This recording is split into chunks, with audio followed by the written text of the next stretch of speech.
নমস্কার বন্ধুরা, আজ আমি একাদশ শ্রেণীর বিশেষ জাবেদা বা স্পেশাল জার্নাল সম্পর্কে বিস্তারিত আলোচনা করতে চলেছি। তো ভিডিওটি প্রথম থেকে শেষ পর্যন্ত দেখো, ভালো লাগলে একটা লাইক করো এবং অবশ্যই বন্ধুদের মধ্যে শেয়ার করে তাদেরকেও দেখতে সাহায্য করো। তো কথা না বাড়িয়ে চলে যাই মূল আলোচনা পর্বে। তো আমাদের আজকের টপিক হলো বিশেষ জাবেদা বা স্পেশাল জার্নাল কি। এই স্পেশাল জার্নালটা কি, প্রথম যেগুলো আগে জানতে হবে সেগুলো জেনে আগে পয়েন্টটা বলে দিই। বিশেষ জাবেদা বা স্পেশাল জার্নাল কি, বিশেষ জাবেদা বা স্পেশাল জার্নাল কখন করা হয়, আচ্ছা বিশেষ জাবেদা বা স্পেশাল জার্নাল কিভাবে করতে হয়, এর প্রয়োজনীয়তা কি, বিশেষত্ব কি, এই কয়েকটা প্রশ্নের আগে উত্তরগুলো সন্ধান করি। তো বিশেষ জাবেদা বা স্পেশাল জার্নাল কি? বিশেষ জাবেদা বা স্পেশাল জার্নাল কিছুই নয়, যে বইয়ের উপর ভিত্তি করে, যে বইটার ওপর আমরা ভরসা করে, মানে হিসেবের প্রাথমিক বই বা জাবেদা। হিসেবের প্রাথমিক বই কি না জাবেদা। জাবেদার কতগুলো শ্রেণী বিভক্ত করা হচ্ছে, জাবেদাকে কিছু শ্রেণীতে বিভক্ত করা হচ্ছে। তো সেই একটা কোম্পানির মধ্যে আমি যদি একটা কোম্পানির কথা চিন্তা ভাবনা করি, তো একটা কোম্পানিতে নিঃসন্দেহে 10-20 টাকার লেনদেন হবে না, কয়েক কোটি কোটি টাকার লেনদেন হবে না, অজস্র লেনদেন হবে। তো সেই লেনদেনের সংখ্যাগুলো যেহেতু প্রচুর হয়ে থাকে, সেখানে একটা মাত্র বইয়েতে সেটা লিপিবদ্ধ করা সম্ভব নয়। তো সেই জন্য বিশেষভাবে ডিপার্টমেন্টে ভাগ করে দেয়। অনেক সময় আমরা কয়েকটা কাজের মধ্যে যদি দেখে থাকি যে একটা পিকনিক করতে যাচ্ছি, তো তখন সেখানে দেখা যাচ্ছে একজন ক্যাশিয়ারের ডিপার্টমেন্টে আছে, তাকে সমস্ত ধরনের চাঁদাগুলো দিতে হচ্ছে। আচ্ছা, একজন দেখা যাচ্ছে খাবার দাবারের ব্যবস্থা করছে, তা সে শুধু খাবার দাবারের ব্যবস্থাপনার জন্য আছে। আচ্ছা, কেউ ম্যানেজমেন্ট মানে ডেকোরেটিং এর ডিপার্টমেন্টে আছে, কেউ মেনটেনেন্স এর ডিপার্টমেন্টে আছে। তো এই যে ডিপার্টমেন্টে ভাগ করে দেওয়া, মানে একটা কোম্পানিতে একটা বই একটা জায়গায় শুধুমাত্র যে কটা পারচেস করা হচ্ছে শুধু সেটা দেখানো হবে, একটা ডিপার্টমেন্টে সেলস যেগুলো হয়েছে শুধু সেলস গুলো দেখানো হবে। আচ্ছা, যেটা ধারে হয়েছে, যেটা ধারে হয় ক্রেডিট সেল অথবা ক্রেডিট পারচেস যেটা হয় সেটা একটা জায়গাতে হবে।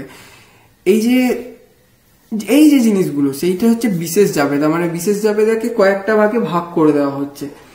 এর সাহায্যে কি হচ্ছে, এবার দ্বিতীয় প্রশ্ন কি ছিল, একটা প্রশ্ন বলেছেন যে এর বিশেষত্ব কি বা এর বৈশিষ্ট্য কি।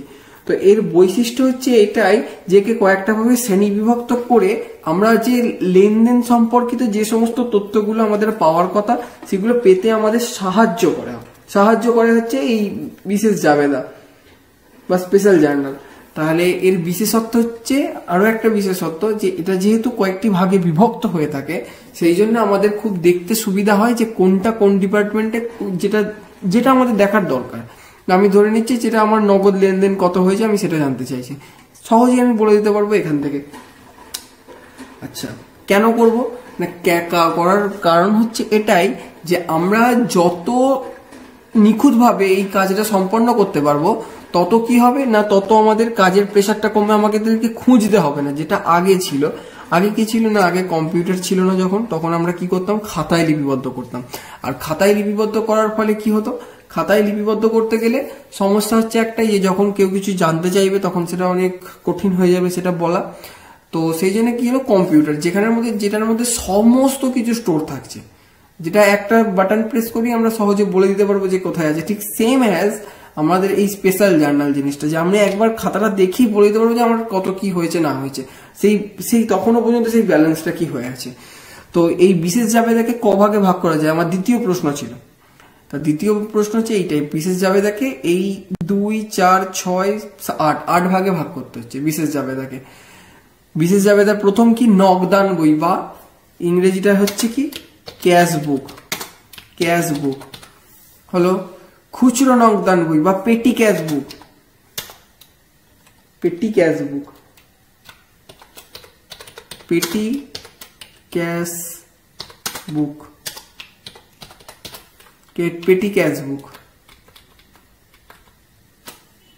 তাই পেটি ক্যাশ বুকের কি হচ্ছে সুবিধা কি, এই পেটি ক্যাশ বুকে পরে এর সম্পর্কে আমি বলে দিচ্ছি এটা কি জিনিসটা, পেটি ক্যাশ বুক সম্পর্কে আসছি পরে। আচ্ছা, তারপর আসছে দৈনন্দিন বিক্রয়ের নগদান বই। দৈনন্দিন বিক্রয়ের যে বইটা থাকছে সেটা হচ্ছে কি সেলস ডে বুক, সেলস ডে বুক। আচ্ছা, তারপর কি আসছে? দৈনন্দিন ক্রয়ের নগদান বই, purchase day book, purchase day বুক। আচ্ছা, তারপর কি আসছে? দৈনন্দিন বিক্রয় ফেরত বই বা সেলস রিটার্ন ডে বুক, সেলস রিটার্ন ডে বুক, সেলস রিটার্ন ডে বুক, সেলস রিটার্ন ডে বুক, সেলস রিটার্ন ডে বুক। আচ্ছা, একটা আসছে পারচেস রিটার্ন ডে বুক, দৈনন্দিন বিক্রয় ফেরত, দৈনন্দিন বিক্রয় ফেরত, দৈনন্দিন ক্রয় ফেরত হবে একটা, দৈনন্দিন বিক্রয়। আচ্ছা, দৈনন্দিন ক্রয় ফেরত একটা আসবে। প্রাপ্য বিল বই, প্রাপ্য বিল বই, বিলস রিসিভেবল ডে বুক, বিলস রিসিভেবল বুক, বিলস রিসিভেবল বুক, বিলস রিসিভেবল বুক, বিলস রিসিভেবল বুক, বিলস রিসিভেবল বুক। আচ্ছা, এবার আসছে কি? প্রদেয়, বিলস পেবল, প্রদেয় মানে হচ্ছে বিলস পেবল, বিলস পেবল বুক। আচ্ছা, সাধারণ জাবেদা বই বা সিম্পল জার্নাল প্রপার বই, যে হচ্ছে সাধারণ জাবেদা হচ্ছে journal proper, journal proper, journal proper. আচ্ছা, এখানে খালি একটা জিনিস খালি অ্যাড হবে, sales day book, purchase day বুক আর সেলস ডে বুক। সে পারচেস ডে বুকটা খালি অ্যাড হবে, এটা একটু নোট ডাউন করে নিতে হবে। পারচেস ডে বুক, PURCHAS, purchase day book, purchase day বুক। আচ্ছা, তাহলে নগদান বই, খুচরো নগদান বই, দৈনন্দিন বিক্রয় নগদান বই, দৈনন্দিন ক্রয়ের নগদান বই বা purchase day book, purchase return day book, purchase purchase return day বুক, সেলস রিটার্ন ডে বুক। আচ্ছা, তারপর হচ্ছে কি? বিলস রিসিভেবল বুক, বিলস পেবল বুক, জার্নাল প্রপার। তো এই কটা নিয়ে হচ্ছে আমাদের এই বিশেষ জাবেদা। তাহলে নগদান বই কি? ক্যাশ বুক আমরা আগেই করেছি। ক্যাশ বুক হচ্ছে যে সমস্ত নগদ লেনদেনগুলো হয়, সেই নগদ লেনদেনের যে জানার জন্য ক্যাশ বুক করা হয়। খুচরো নগদান বই কি? এই বইতে যে সমস্ত আলাদা মানে প্রতিষ্ঠানের খুচরো, অর্থাৎ ওই খুচরো মানে কি, মুদিখানার দোকানে যদি আমরা চিন্তা ভাবনা করি, তখন দেখবে সব ওই 5 টাকার লঙ্কা গুঁড়ো, 5 টাকার হলুদ, এই যে সমস্ত যে খুচরো জিনিসগুলো বিক্রি করা হচ্ছে, এটা পেটি ক্যাশ বুকের আন্ডারে চলে যায়। আচ্ছা, দৈনন্দিন বিক্রয়ের নগদান বই কি? সেলস ডে বুক, মানে দৈনন্দিন একটা দিনে কত টাকা বিক্রয় হচ্ছে সেটার যে হিসেব যেটাতে রাখা হয়, সেটা হচ্ছে সেলস ডে বুক। দৈনন্দিন ক্রয়ের নগদান বই কি? পারচেস ডে বুক কি? শুধুমাত্র ক্রয়ের হিসাব, যে আমি একটা দিনে কত কিনলাম বা একটা সারা বছরে কত টাকার আমি মাল ক্রয় করলাম, সেটার হিসাব জানার জন্য এই ক্রয়ের নগদান বইটা করা হয়, পারচেস ডে বুক। আচ্ছা, পারচেস রিটার্ন ডে বুক কি? পারচেস রিটার্ন, আচ্ছা এই পারচেস রিটার্ন অর, এটা একটা জিনিস শিখিয়ে রাখি যে purchase day book or return outward, PURN, return outward, return outward, return outward মানে হচ্ছে ওই পারচেস রিটার্নটাকে রিটার্ন আউটওয়ার্ড বলে। আর দৈনন্দিন বিক্রয় ফেরত বই মানে হচ্ছে sales return day book or, এইটা কিন্তু সচরাচর থাকবে না, সেলস রিটার্ন পারচেস রিটার্ন থাকবে না, হয়তো এই চ্যাপ্টারটাতে থাকবে, কিন্তু পরবর্তী ক্ষেত্রে এর পরের স্টেপ অর্থাৎ ফাইনাল অ্যাকাউন্ট করার সময় কিন্তু এইগুলো উঠে যাবে। সেলস ডে বুক, sales return day book, purchase return, এগুলো বেশিরভাগ সময় থাকবে না, এটা রিটার্ন আউটওয়ার্ড, রিটার্ন ইনওয়ার্ড বলেই থাকবে। তো সেটা সেই জন্য জেনে রাখাটা দরকার। তো return, sales return or return inward, return inward day book or return inward day book। আচ্ছা, প্রাপ্য বিল বই, বিলস রিসিভেবল বুক, প্রদেয় বিল বই, বিলস পেবল বুক, সাধারণ জাবেদা, জার্নাল প্রপার। বলি প্রাপ্য বিল বই কি? আচ্ছা, বিক্রয় ফেরত সেই এক যেটা বিক্রি করছি অথচ মালটা ফেরত আসছে, সেগুলো হচ্ছে বিক্রয় বা সেলস রিটার্ন ডে বুক। আচ্ছা, প্রাপ্য বিল বই বা বিলস রিসিভেবল বুক মানে প্রাপ্য আর প্রদেয়। প্রাপ্য মানে হচ্ছে যে বিলটা তুমি পাবে, বিল হচ্ছে যেমন চেক, চেক হচ্ছে একটা টাকা নগদের একটা আদান প্রদানের একটা মাধ্যম, আর তেমনি বিল হচ্ছে একটা নগদ অর্থাৎ আদান প্রদানের একটা মাধ্যম। তো এই বিল সাধারণত সচরাচর মানুষেরা, আমরা সাধারণ মানুষেরা আমাদের পক্ষে বিল ইউজ করা সম্ভব না। যাদের বিরাট বড় বড় কোম্পানি, মানে কোম্পানি যাদের আছে, তাদের একমাত্র এই বিল ব্যবহার করে। এদের এই বিলের অনেক কিছু ঝামেলা আছে। তোমাদের এই একটা চ্যাপ্টার আছে, দেখবে বিলের একটা চ্যাপ্টার আছে, তো সেখানে বিস্তারিতভাবে আলোচনা করে। যদিও তোমাদের সিলেবাসে নিউ সিলেবাস যেটা হয়েছে সেটা দেখুন, ওটা বাদ আছে। তো যাই হোক, তো প্রাপ্য বিল বই আর প্রদেয় বিল বই কি? প্রাপ্য বিল বই মানে হচ্ছে বিলস রিসিভেবল, বিলস রিসিভেবল মানে হচ্ছে প্রাপ্য বিল। আর প্রদেয় মানে কি? যেটা আমাকে দিতে হবে, মানে যেটা আমাকে বিলটা দিতে হবে। মানে আমার বিলস পেবল হচ্ছে একটা লায়াবিলিটি। তাহলে লায়াবিলিটি মানে কি? দায়, মানে শোধ করতে হবে একটা। বিলস পেবল মানে যে শোধ করবে সে, আর বিলস রিসিভেবল মানে যে প্রাপ্য, যার টাকাটা প্রাপ্য সে হচ্ছে বিলস রিসিভেবল, তার কাছে যেটা থাকে সেটা বিলস রিসিভেবল। আর যে বিলটা দেয় তার হচ্ছে বিলস পেবল। তাহলে এই দুটো হচ্ছে বিলস রিসিভেবল আর বিলস পেবল বুক, যেখানে বিলের সমস্ত কিছু নথিভুক্ত থাকে। বিল সম্পর্কিত যাবতীয় তথ্য যে নথিতে নথিভুক্ত থাকে সেটা হচ্ছে বিলস রিসিভেবল বুক। আর যে বইয়েতে প্রদেয় বিল, অর্থাৎ যে টাকাটা আমাকে প্রদান করতে হবে সেই বইটা, সেই সমস্ত কিছু যাবতীয় তথ্য যে নথিতে নথিভুক্ত থাকে সেটাকে বলা হচ্ছে বিলস পেবল বুক। আর সাধারণ জাবেদা কি? সাধারণ জাবেদা হচ্ছে এই লেনদেনগুলো ছাড়া, মানে এই যে ধরনের লেনদেনগুলো দেখা হলো, যে 8টা লেনদেন দেখা হলো, সেই লেনদেনগুলো ছাড়া যে সমস্ত লেনদেনগুলো হয়ে থাকে, লিপিবদ্ধ করা হয়ে থাকে, সেগুলো হচ্ছে সাধারণ জাবেদা বা জার্নাল প্রপার। এই হলো বিশেষ জাবেদার আপাতত গেল ভাগটা। এবার নগদান বই এখানে কমপ্লিট। আচ্ছা, খুচরো নগদান বই বা পেটি ক্যাশ বুক, এটা তোমাদের নেই। দৈনন্দিন বিক্রয়ের নগদান বই। আচ্ছা, sales day book, purchase day বুক, এই দুটো হচ্ছে তোমাদের মেন, শিখতে হবে। এটাও আছে, এটাও আছে, এই 4টে। বিলস রিসিভেবল বুক, বিলস পেবল বুক সেরকম ভাবে নেই। জার্নাল প্রপার তো নেই, তোমরা নর্মাল জার্নাল করেছো, সেই জার্নালে আর কি। তো এবার একটা অঙ্ক তাহলে দেখা যাক। আজকে আলোচ্য বিষয় হচ্ছে দৈনন্দিন ক্রয়ের নগদান বই। দৈনন্দিন ক্রয়ের নগদান বই, এই বিষয়ে আজকে তোমাদের বিশেষ আলোচনা পর্ব শুরু হচ্ছে। দৈনন্দিন পারচেস ডে বুক বিষয়। আচ্ছা, প্রথম আসি এই ছক ইন দ্য বুকস অফ। আচ্ছা, প্রথম আগে অঙ্কটা, from the following transaction prepare a purchase day book. প্রথমেই এই ট্রানজাকশন দেখে আমাকে বুঝে দিতে হচ্ছে একটা পারচেস ডে বুক তো প্রস্তুত করতে হবে। তাহলে in the books of dot dot, কার বলেছে? নাম দিয়ে দিয়েছে বইয়ের, কার বলেনি, তাহলে সেই জন্য এখানে ডট ডট ডট দেওয়া হলো। আচ্ছা, এবার কি হচ্ছে? এবার এখানে কি লিখতে হবে? যে পারচেস ডে বুক কি করা হচ্ছে, কি বইয়ের হিসেব করা হচ্ছে, এটা যে বইটা করা হবে। যদি পারচেস ডে বুক করা হয় তাহলে পারচেস ডে বুক, যদি সেলস ডে বুক করা হয় তাহলে সেলস ডে বুক। এটা লিখতেই হবে, কিন্তু এটার ফরমেশনটা এরকম ভাবেই হবে প্রত্যেকটা ছকে। আমি হয়তো প্রত্যেকটাতে ছক করে করে দেখাতে পারবো না, কিন্তু এটা তোমাদেরকে জেনে নিতে হবে।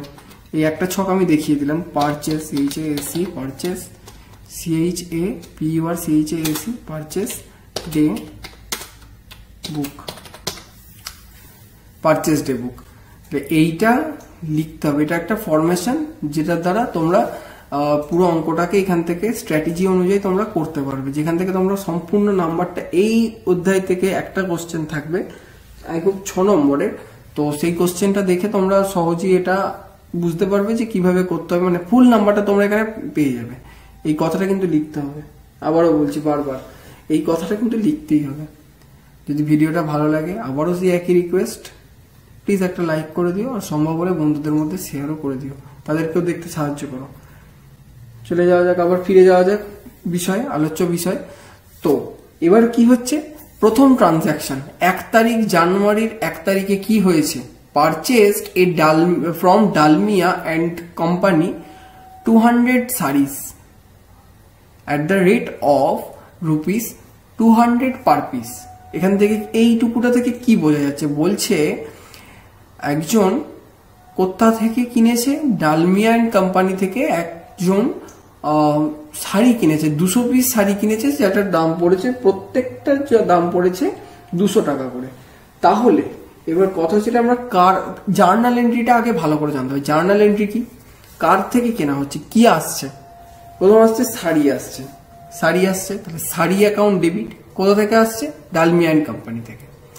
তাহলে এবার এখানে আমাদেরকে বুঝতে হবে জিনিসটা, যেটা আমাদের মেন বোঝার জিনিস, যে এখানে যেটা যার কাছ থেকে আমরা পাচ্ছি এখানে সেইটাকে লিখতে হবে। কার কাছ থেকে আমরা জিনিসটা পাচ্ছি? Dalmia and company.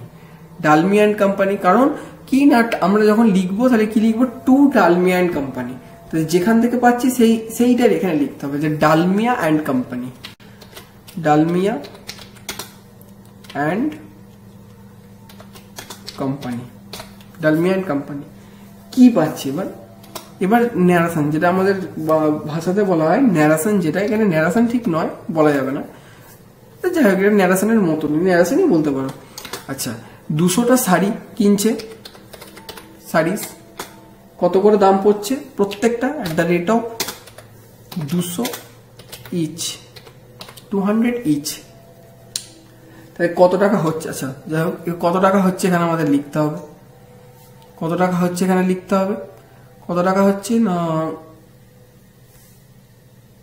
200 400 মানে 40,000, 40,000 টাকা হলো। এই সরি, ভেরি সরি, এটা ইনভয়েস নম্বর, লেজার ফোলিও অ্যামাউন্ট, এটা হচ্ছে গ্রস, এটা নেট, এটা গ্রস অ্যামাউন্ট, এটা নেট অ্যামাউন্ট। আচ্ছা 40,000, তাহলে 40,000, 40,000 গেল, তাহলে 40,000 এটা গেল গ্রসে, এটা গ্রস আসছে। এটা তোমরা যদি বুঝতে না পারো তাই লিখে দিচ্ছি GROSS, গ্রস। আর এটা হচ্ছে নিট, এটা নিট ভ্যালু, এটা নিট। তোমরা যদি এইগুলো না মনে রাখ, এটা লিখে দিলে এটা ভালো, গ্রস আর এটা নেট। আচ্ছা 200টা শাড়ি 200 টাকা করে প্রত্যেকটার দাম পড়ছে। এবার কি?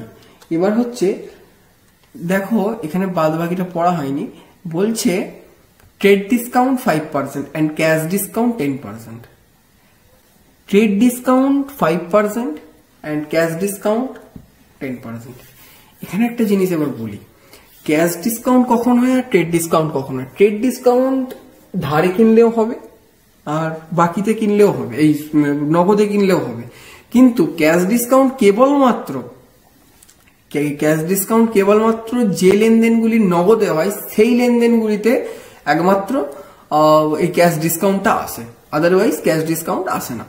তাহলে ক্যাশ, এটা যেহেতু একটা ধারে, যেহেতু এখানে ক্যাশের কোনো কথা উল্লেখ নেই, সেই জন্য এটা আমাদের বুঝে নিতে হবে যে এটা একটা ধারে হচ্ছে এই লেনদেনটা। তাহলে ট্রেড ডিসকাউন্ট কত আছে? 5%। তাহলে লেস কত পার্সেন্ট ট্রেড ডিসকাউন্ট আছে? ট্রেড ডিসকাউন্ট আছে কত percent?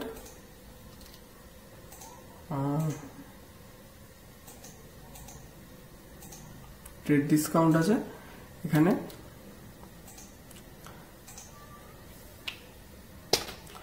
Trade discount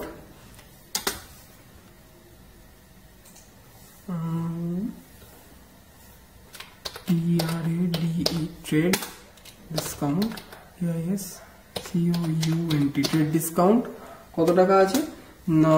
at the rate of 5%, at the rate of 5% হলো। তাহলে 5% যদি হয় তাহলে 40,000 টাকার 10% মানে হচ্ছে 2,000 টাকা, 2,000-এর 10% মানে হচ্ছে 1,000 টাকা। তাহলে 1,000 টাকা অফ যাচ্ছে, 4,000 2,000 টাকা, 2,000 টাকা অফ যাচ্ছে। তাহলে 2,000 টাকা কেন? তাহলে লেস করতে হবে, তাহলে লেস 2,000 টাকা, 2,000 টাকা লেস। তাহলে 2,000 টাকা যদি লেস হয় তাহলে এখানে গ্রস ভ্যালুটা তাহলে কত আসছে? গ্রস আসছে তাহলে 38,000 হয়ে গেল। তাহলে একটা এন্ট্রি এখানে কমপ্লিট হয়ে গেল। আচ্ছা এবার আসছে দ্বিতীয়টা। দ্বিতীয় কি বলছে?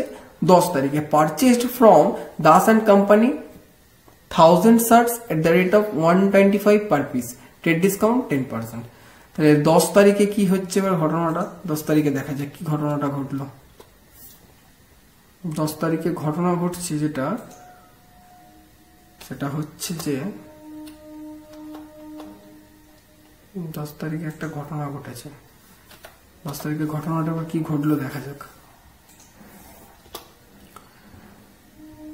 10 তারিখে ঘটছে purchased from Das and company, Das and company Das and company কি হচ্ছে, দাস অ্যান্ড কোম্পানি পারচেস করছে 125 পার পিস শার্টস 10% ডিসকাউন্ট। আচ্ছা, এখানে ন্যারেশনটাকে লিখে নেওয়া হোক, ন্যারেশনটা লিখে নিই। কতগুলো শাড়ি এই শার্ট কিনছে, 1000টা শাড়ি 125 টাকা করে, 1000 শাড়ি এই শার্টস SHIRTS শার্টস 1000 শার্টস কত টাকা করে, 125 at the rate of 125 each. আচ্ছা, 1000 শাড়ি 125 ইচ যদি হয় তাহলে গ্রস ভ্যালুটা তাহলে কত আসছে, গ্রস ভ্যালু আসছে 125 এর গায়ে 125,000। আচ্ছা, এবার কি বলছে, ট্রেড ডিসকাউন্ট আছে, 10%। তাহলে এবার লেস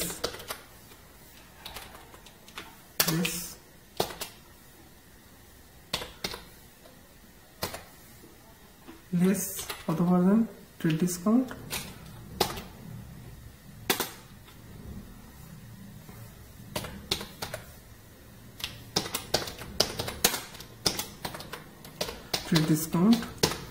কত percent, at the rate of 10%। তাহলে কত টাকা হচ্ছে এখানে, আচ্ছা 10% হলে 12,500।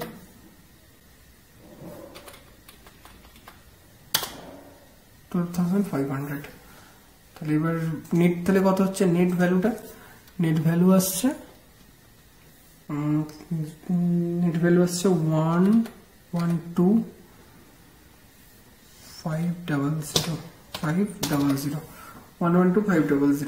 এটা হচ্ছে নেট অ্যানুয়াল ভ্যালু। তাহলে এইভাবে এই অঙ্কগুলো করতে হয়, সেম অ্যাজ এটাও হবে এটাও হবে। ফ্রেট চার্জ মানে ওই একটা জিনিস বলে দিই, রিটার্ন ইনওয়ার্ড রিটার্ন আউটওয়ার্ড বলো, ক্যারেজ ইনওয়ার্ড ক্যারেজ আউটওয়ার্ড। এবার বলি ক্যারেজ ইনওয়ার্ড ক্যারেজ আউটওয়ার্ড হচ্ছে পণ্য উৎপাদন করতে যে সমস্ত খরচা হয়, এই কাঁচামাল কিনতে যে সমস্ত পণ্য উৎপাদনের জন্য কাঁচামাল কিনতে যে সমস্ত খরচাগুলো হয়, বা পণ্য তৈরির আগের পর্যন্ত যে সমস্ত খরচাগুলো হয়, যেমন বলতে পারি পারচেস হচ্ছে একটা ভুল বলছি আমি। ক্যারেজ ইনওয়ার্ড বলতে ধরে নিচ্ছি আমি পণ্যটাকে কাঁচামাল আমি কিনলাম, কিনে আমি গাড়িতে করে কারখানায় নিয়ে এলাম, এই যে একটা খরচা হলো, এটাকে বলা হচ্ছে ক্যারেজ ইনওয়ার্ড। আর ক্যারেজ আউটওয়ার্ড কি, পণ্য উৎপাদন হওয়ার পর ডেলিভারি দেওয়া হচ্ছে চারিদিকে, সেই যে খরচাটা হচ্ছে সেটা হচ্ছে ক্যারেজ আউটওয়ার্ড। এই দুটো হচ্ছে ক্যারেজ ইনওয়ার্ড ক্যারেজ আউটওয়ার্ড। আচ্ছা, আর এখানে আর কি আছে, আর তো সেরকম কিছু নেই, আশা রাখি এগুলো হয়ে যাবে, সবই পারবে। এটা যদি ক্লিয়ার হয়ে থাকে, এই যে এটা খুবই ইজি একটা চ্যাপ্টার, কিচ্ছু নেই এটার মধ্যে, জাস্ট খালি লেস করতে হবে ট্রেড ডিসকাউন্ট। আর ক্যাশে যদি নগদে যদি ওটা হয়ে থাকে তাহলে নগদেরটা হবে, আর নগদে তাহলে ক্যাশ ডিসকাউন্টটা তাহলে চলে আসবে। Same as purchased Dhaka cloth merchants 1000 salwar at the rate of 450 each, trade discount less trade discount same as এটাই হবে। আচ্ছা, purchase from Desai steel 1 steel আলমারি at the rate of 5,000, freight charges 250। তাহলে 250 যদি হয় তাহলে 250 যদি হয়, purchased from Dhaka cloth salwar 450 each, সেটা করেই দিই সোজা। আচ্ছা,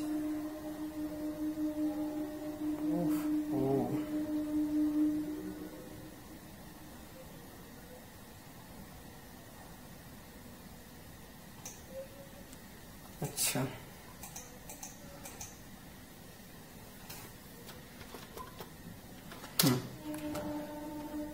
তাহলে এখানে আসছে কত ডেটা আছে, কত 26 ডেট লিখে দিলাম। ডেটটা লেখার পর ছকে চলে এসো। ছকে চলে যাওয়ার পর এই তো প্রবলেম,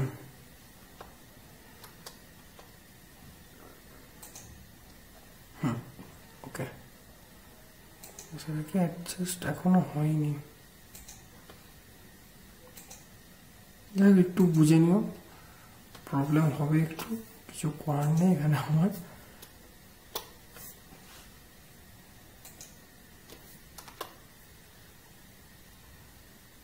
কি প্রবলেমটা হলো ঠিক বুঝতে পারছি না, অ্যাডজাস্ট হচ্ছে না। যাই হোক 26 পারচেস ঢাকা ক্লথ সালোয়ার, তাহলে কোথা থেকে কেনা হচ্ছে, তাহলে টু ঢাকা ক্লথস, আচ্ছা ঢাকা ক্লথস মার্চেন্ট, আচ্ছা তাহলে লিখে দিই DHA কে Dhaka cloths CLOTH cloth merchant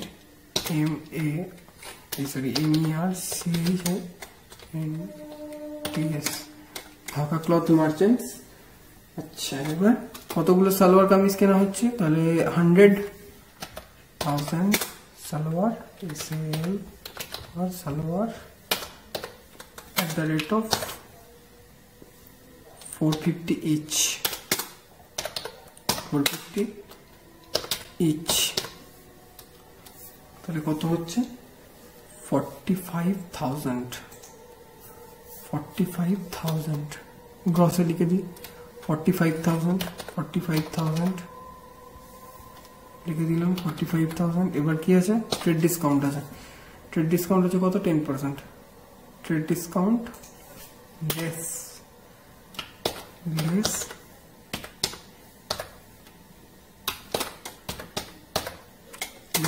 trade discount trade discount কত পার্সেন্ট আছে, 10%। কত হবে তাহলে এখানে ট্রেড ডিসকাউন্ট কত পার্সেন্ট আছে, 45,2500 কত, তাহলে জেটটা কত আসছে, মেন নেট অ্যামাউন্টটা কত আসছে, তাহলে 45,00। তাহলে এবার এখানে জেড যখন আমরা টানবো, ওভারঅলটা যখন আমরা সাম করব, তখন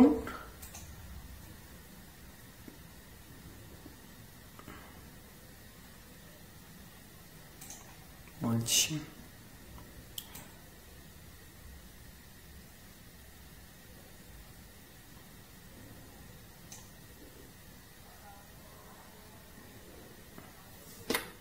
খালি জাস্ট এইটার খালি যোগ হবে, এটা নয় কিন্তু, এটা গ্রস, এটা হচ্ছে গ্রস, এইটা যোগ করে বা যোগ বা বিয়োগ যাই হোক যেটা হোক করে যেটা আসবে সেটা করে কিন্তু এটা বেরোচ্ছে,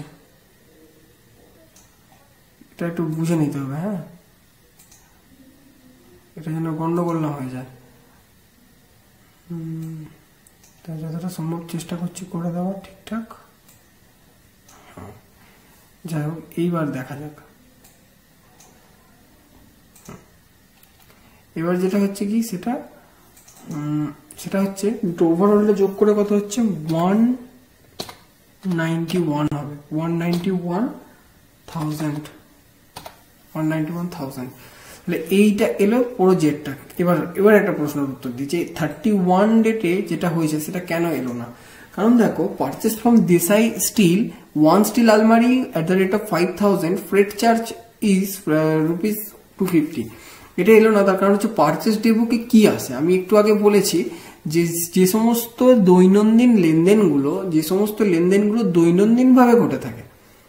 প্রথমেই আমি যখন এটা করাই তখনই আমি বললাম যে সমস্ত নগদান বই, যে সমস্ত দৈনন্দিন পারচেস ডেবুক, ডে মানে এখানে প্রত্যাহ বই, ডে মানে প্রতিদিনের যে বই, দৈনন্দিন যে সমস্ত ক্রয় হচ্ছে। কিন্তু এইখানে এই যে আলমারিটা দেশাই স্টিলটা 1 স্টিল আলমারি যেটা আছে, এটা কিন্তু আমার দৈনন্দিন কোনো কেনা নয়, এটা আমার একবারই কেনা হয়েছে, কারণ সেটা আমার নিজস্ব পারপাসে বা বিজনেস পারপাসে যা হোক পারপাসে কেনা হয়েছে, সেই জন্য এটা এখানে আসবে না, সেই কারণে এটা একমাত্র এখানে আসবে না।